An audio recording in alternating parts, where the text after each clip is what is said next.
একদিন রাসূল সাল্লাল্লাহু আলাইহি ওয়াসাল্লাম জুমার দিনে খুতবা দিচ্ছিলেন। এমতাবস্থায় জনৈক ব্যক্তি মসজিদে প্রবেশ করে। তখন রাসূল সাল্লাল্লাহু আলাইহি ওয়াসাল্লাম তাকে বললেন, তুমি কি সালাত আদায় করেছ? সে বলল, না। তখন তিনি বললেন, তুমি দাঁড়াও, 2 রাকাত সালাত আদায় করো।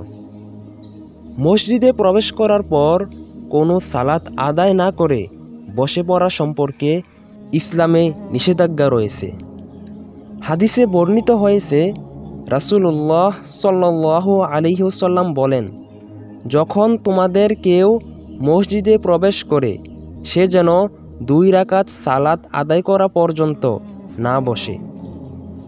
উক্ত হাদিসে বোঝা যায়, মসজিদে প্রবেশ করার পর কমপক্ষে 2 রাকাত সালাত আদায় করা ব্যতীত বসা যাবে না।